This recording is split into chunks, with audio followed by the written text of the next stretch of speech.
Well, thank you, friends. Shalom, greetings to you all. It's great to be back.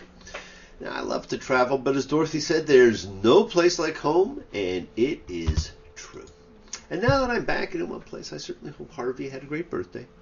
And I hope all the fathers out there and fathers-to-be have a fantastic Father's Day, a special day for the special person we rarely acknowledge, a relationship more often than not filled with tension, conflict, and beautifully summarized by Cat Stevens. All the times that I've cried, keeping all the things I knew inside. It's hard, but it's harder to ignore it.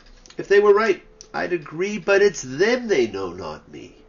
Now there's a way, and I know that I have to go away. I know I have to go.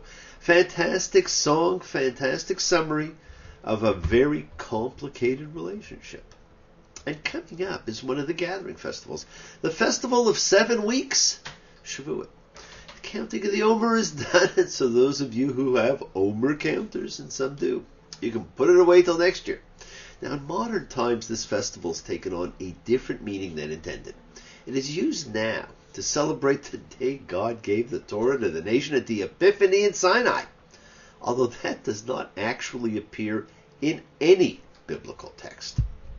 It was the wheat harvest, and its date is set by Passover, 7 Sabbaths later. 49 days plus 1 is 50. It was, is, and should be viewed as a Thanksgiving opportunity. Take a moment, my friends, and celebrate thanks for the things, the people, the love, and the opportunities in your lives. And if you have no one thanking you, then I thank you. I thank you for sharing your valuable time with me. I thank you for being you, everyone you've ever been or will be, and I thank you for your efforts to grow, to live, to share in the richness of life. A wonderful Shavuot to you all. Of course, last week was a week filled with sadness, the tragic, senseless killing in Tel Aviv at a coffee shop. How sad, how stupid. Please, God, put an end to senseless terror. May the one who blessed our ancestors bless and heal the world. May the Holy One overflow with compassion and restore us, heal us, strengthen us, enliven us. Compassionate God, send us healing speedily. Send us strength and hope. And there was the sudden death of a boxing legend. Float like a butterfly, sting like a bee. May his soul live with God. Farewell, Muhammad Ali. Well, we are on the cusp of things, my friends. The priestly book of laws is technically finished. And we will return to narrative, but our individual searches. And as a reminder, we saw it a few weeks ago. The Torah gives a progression for each person to follow. And note the progression. Love yourself, love your neighbor, love the alien, love God. Love is all. It is the energy of everything. You do not have to worry about anything else. Follow this one rule in that order, and life will be awesome. Unfortunately, we do not choose to live so easily. We are on a vision quest. This week we begin Bamidbar in the wilderness. Well, my friends, they call this the Book of Numbers because it opens with a sentence talking about a census. But it is really about the wilderness, and that is what Bamidbar means, in the wilderness. And Yahweh spoke to Moses in the wilderness of Sinai, Bamidbar Sinai. The year at the mountain in a state of stasis is over. The journey begins. This is the book that should have followed Exodus. Do not forget, the Hebrew names are taken from the first words, while the Greek and subsequently English names are taken from the theme. For this book, the theme is the way to go. It is simply a better indicator of the book's contents than the Greek title, arithmoi, from which, of course, comes the English numbers. Now, friends, Lenin didn't know. When he said, I am he as you are me, and we are all together. Yes, we are all together. Each a cell in a greater whole. No differences in sexes, countries, nationalities, religions, spiritual systems. Not restricted by anything. Energy simply is. And energy cannot be destroyed. It can only be transformed. We will see that. We will come to that as the only possible conclusion as we read now about the journey through the wilderness, one many of us are still on. There's a recurrent theme in this book, the structure of which centers on murmuring or complaint. And it goes as follows. The people bitterly protest its misery in the wilderness, or Moses' leadership, or both. God's wrath flares against the people, expressing itself in some sort of plague that decimates the Israelite ranks. Moses intercedes in 2 instances after God actually threatens to wipe out the entire people and to begin anew with Moses, and he relents. Now, the 2 most noticeable episodes of Israelite insubordination are the story of the spies, who are not really spies, so it's really a wrong term, but it's the one you're going to find in everything you read, who report this fabulous bounty of the land, but despair of conquering it. Then they seek to storm it without divine authorization, and the story of the revolt led by Korah. This generation that cannot free itself from the slave mentality it brought with it from Egypt also constitutes the beginnings of a people meant to realize a grand historical destiny, and that is the irony. Now, accordingly, wilderness emerges through the narrative not only as a setting, but also as a theme of considerable significance. The priestly writers, above all, seek to establish a vision of order and stability through the intricate system of laws regulating personal behavior and cultic practice, through the long lists of numbers and names, through the representation of the grand order of the march of the tribes. Yet every one of them is doomed to die. So what point did the census serve? There will be another census, one that does have a greater meaning. The wilderness depiction conveys 2 quite different and distinct qualities. On the one hand, the wilderness years constitute a kind of ideal. The people's life is orderly, protected, close to God. It's a period of incubation, of nurturing. All is provided. Food, water, direction. The miraculous is the norm. At the same time, however, the wilderness is depicted as terrible. Conditions are bad. The environment is hostile. There is rebellion from within and fighting with people whom they encounter on the way.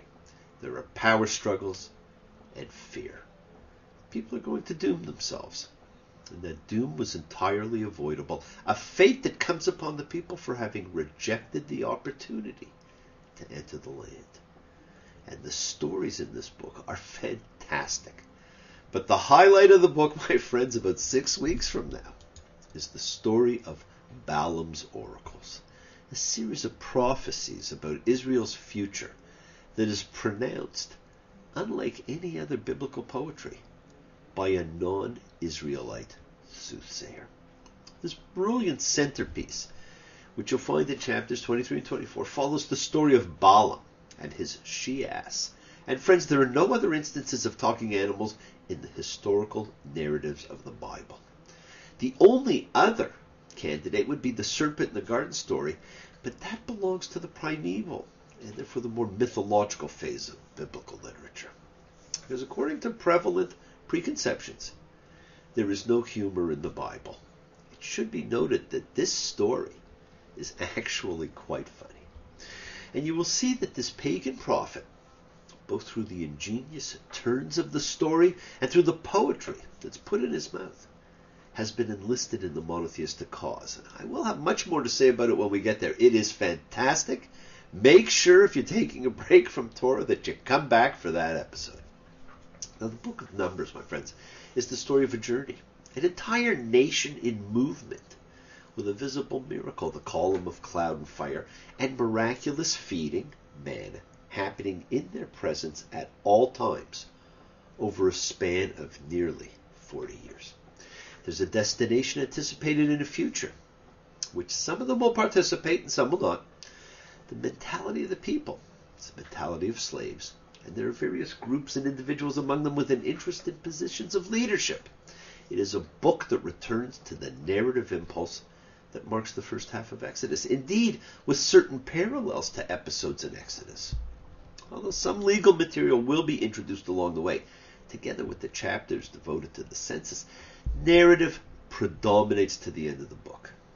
The Israelites, Sinai behind them, are on the move, edging toward the prospect of the conquest of the promised land. Now, as we participated in the Epiphany, we participate in the reconnaissance mission referred to as the mission of the 12 spies. And that will become looming 40 years later in narrated time with actual combat against kingdoms to the east of the Jordan.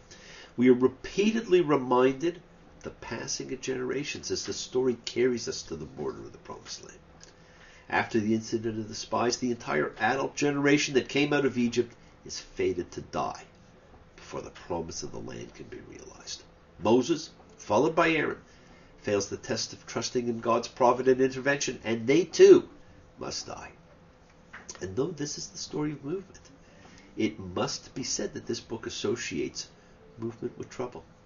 The people who never chose a leader become an unruly rabble, unhappy with Moses' leadership, fed up with the hardships of life in the wilderness, even though they're given everything, nostalgic for the material comforts of life in Egypt. Get ready, my friends. We are about to embark on a journey many are still on to find their promised land.